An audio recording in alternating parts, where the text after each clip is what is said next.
The crystal wine glasses caught the light from my parents' Victorian mansion's chandelier as I adjusted my simple black sweater dress. Nothing designer, nothing flashy, just clean lines and good fabric.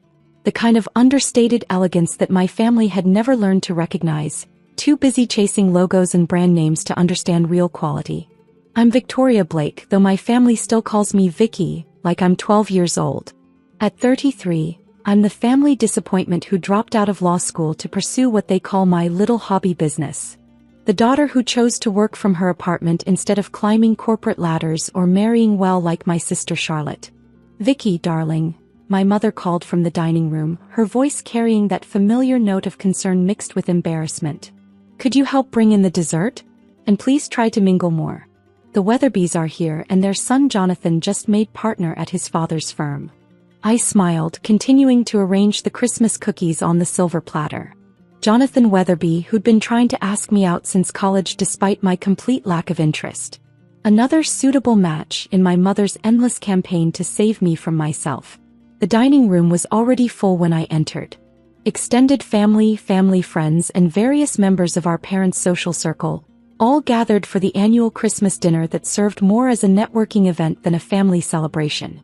Everyone dressed in their holiday finest, comparing recent purchases and discussing their children's achievements. There she is. My sister Charlotte waved me over to the main table, her diamond bracelet catching the light. At 35, she was everything my parents wanted in a daughter. Married to a hedge fund manager, living in Connecticut, mother of 2 perfectly behaved children who attended the right private schools. I took my assigned seat between Aunt Patricia and Cousin James, both of whom immediately began their usual interrogation about my life choices. "So Vicky," Aunt Patricia began, her voice dripping with false concern, "how's the online business going? Still selling those little outfits?" "It's fashion design, Aunt Patricia. And yes, it's going well." James laughed, the sound sharp and dismissive. "Fashion design? Come on, Vic. You drop ship clothes from overseas and mark them up. That's not design, that's basic retail arbitrage."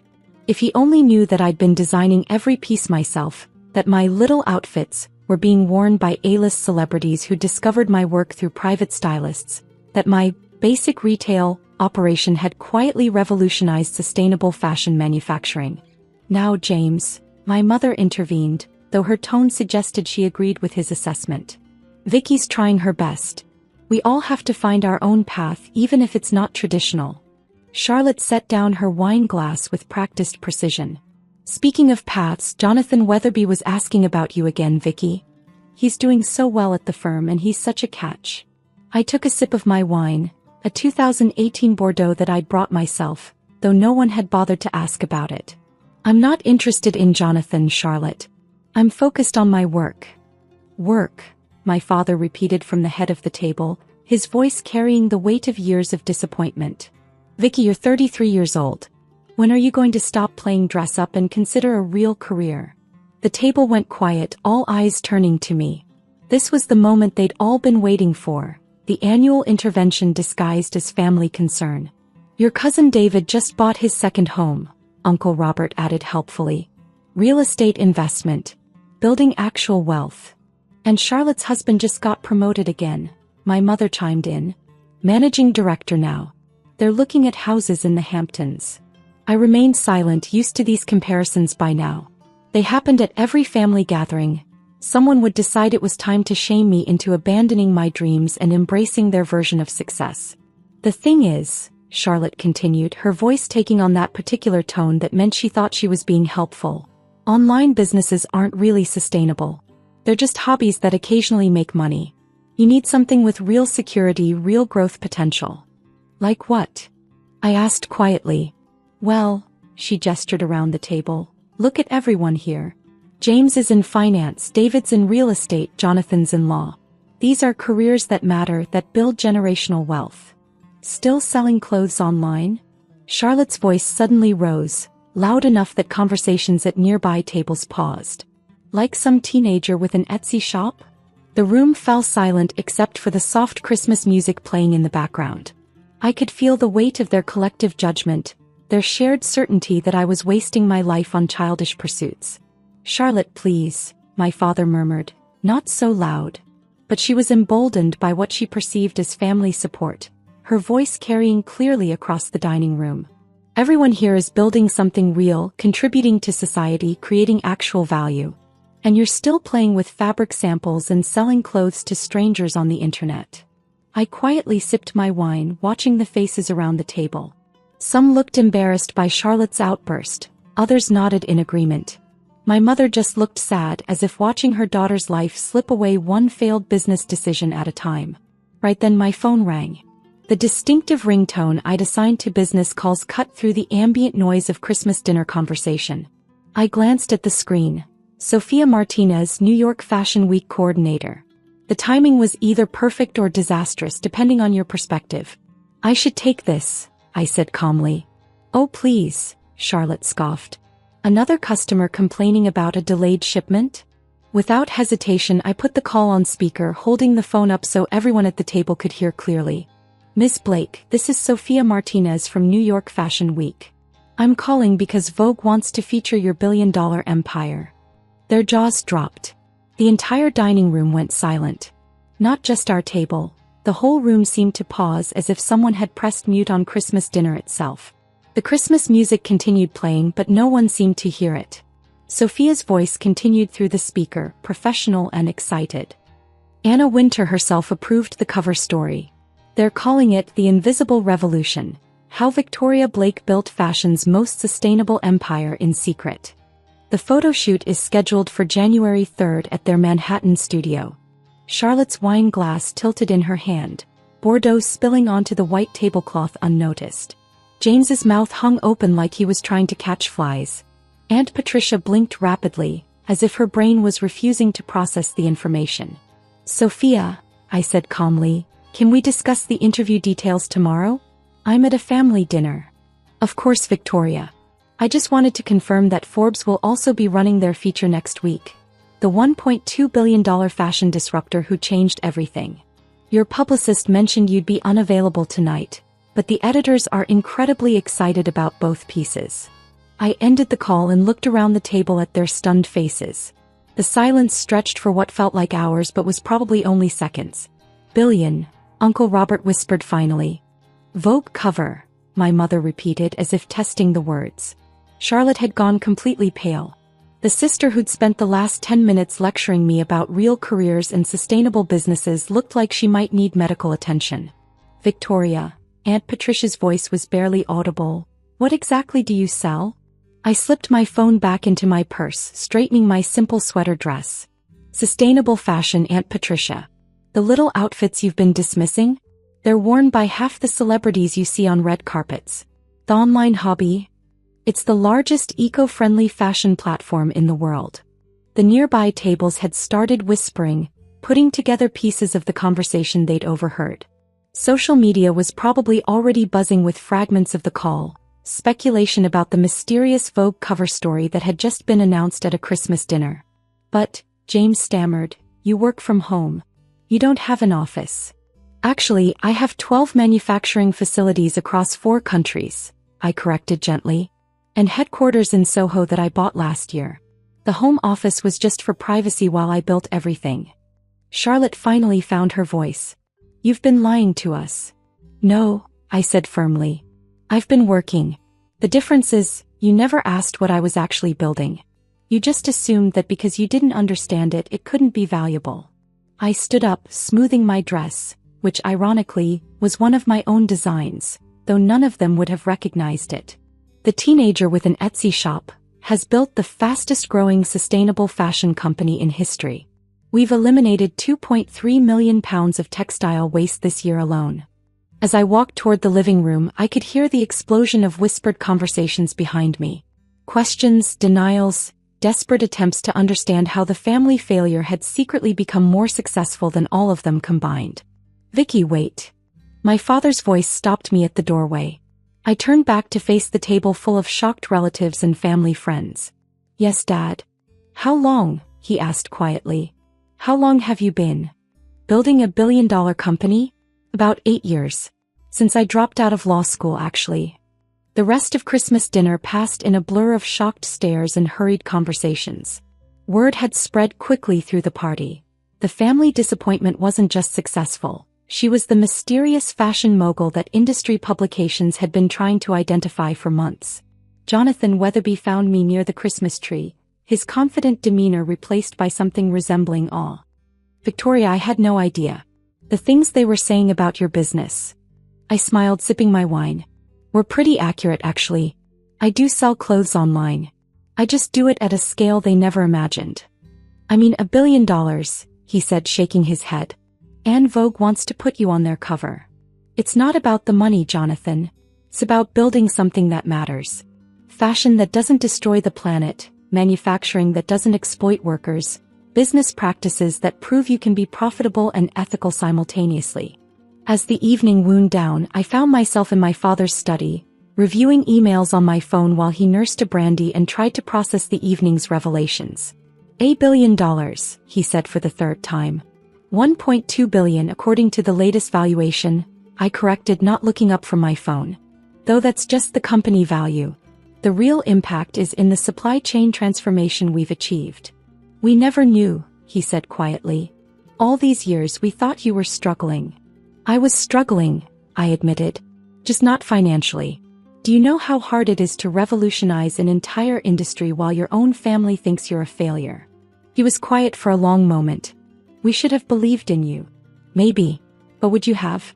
Or would you have tried to convince me to take a safer path, to get that law degree, to marry Jonathan and settle into the life you wanted for me?" The question hung in the air between us. We both knew the answer. "What happens now?" he asked finally. I looked up from my phone, meeting his eyes. "Now I go back to work. The Vogue piece will bring more attention than I've ever wanted, but it's good for the company. More visibility means more impact. And us? Your family?"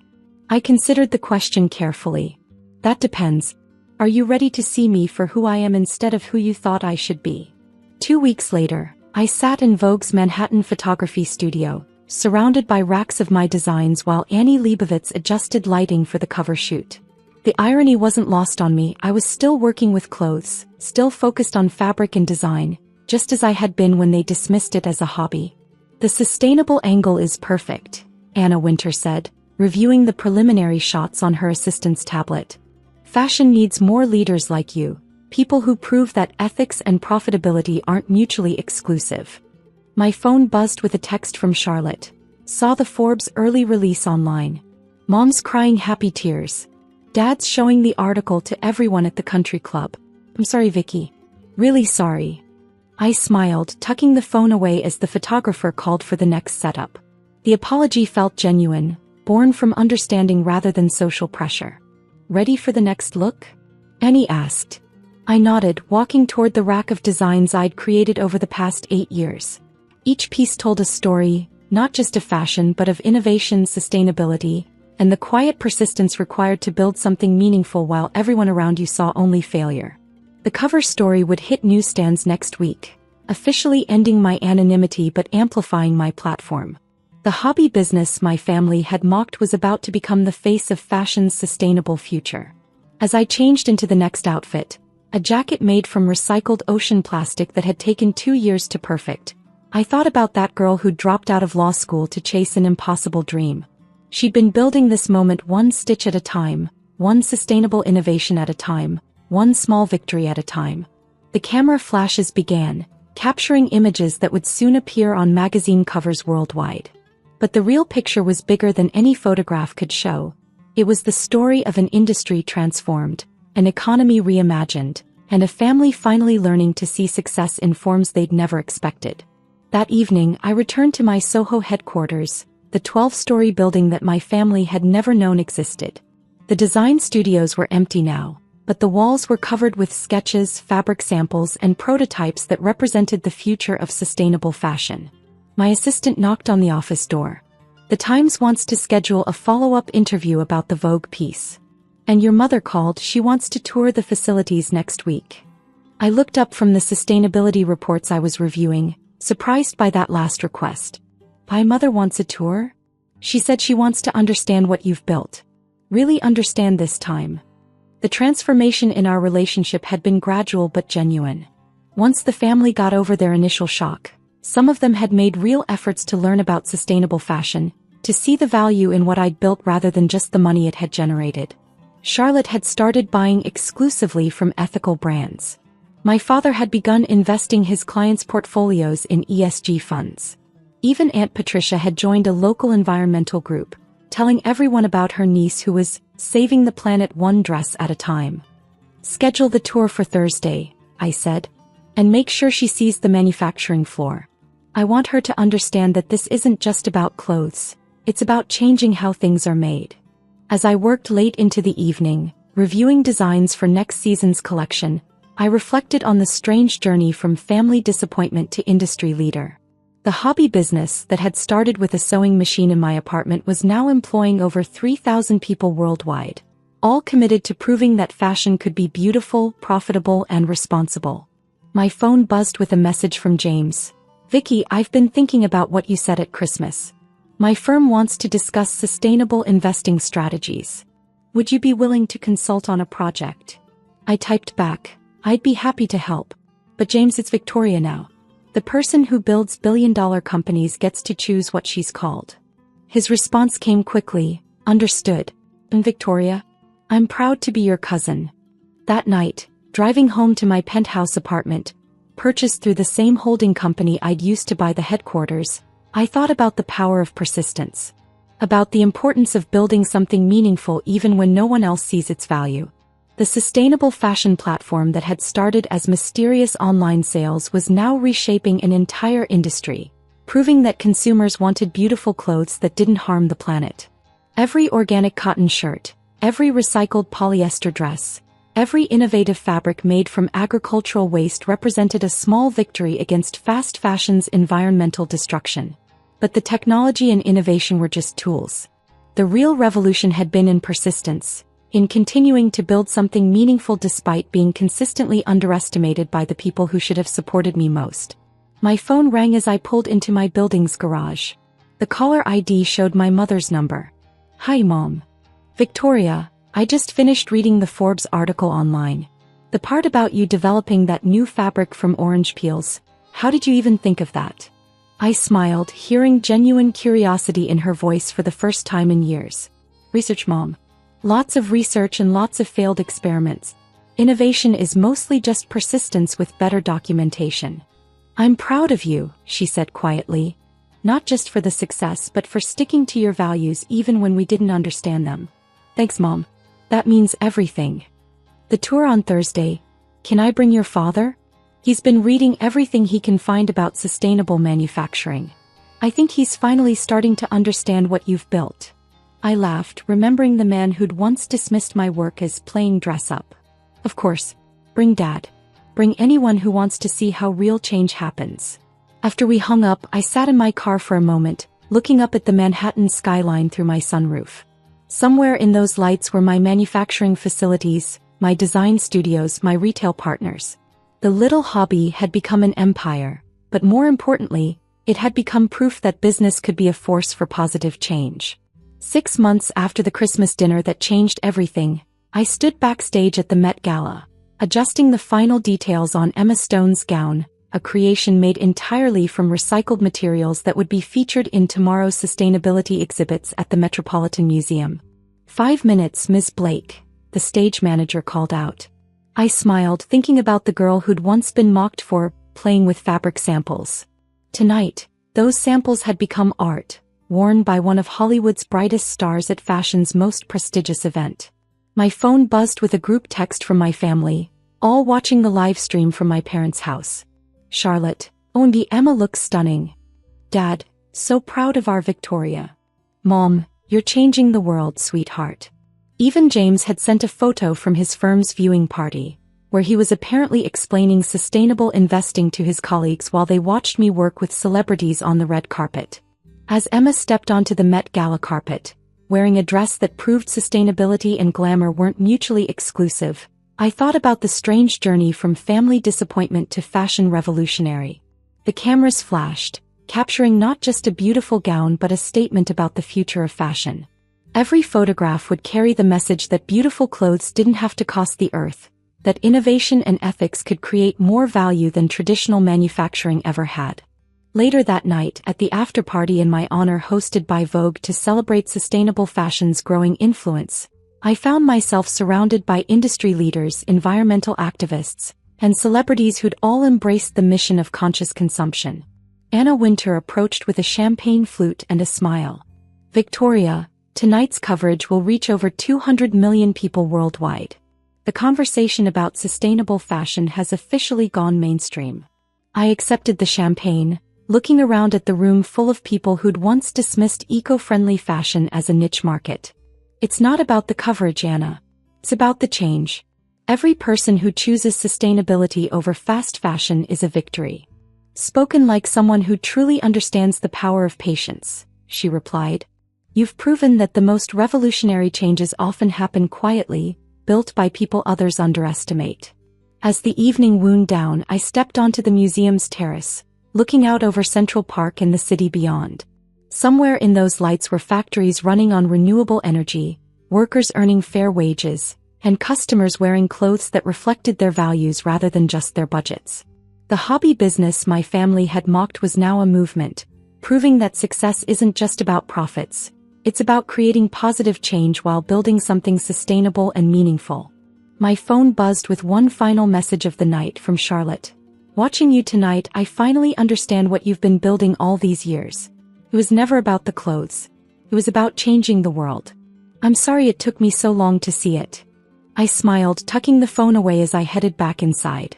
Tomorrow would bring new challenges, new innovations to develop, new ways to prove that business could be both profitable and purposeful. Sometimes the greatest victory isn't proving others wrong. It's showing them that success comes in forms they never imagined, built by people they never saw coming, using methods they never understood until it was impossible to ignore the results. The girl with the sewing machine had become the woman with the vision. And fashion, finally, was becoming beautiful in every sense of the word.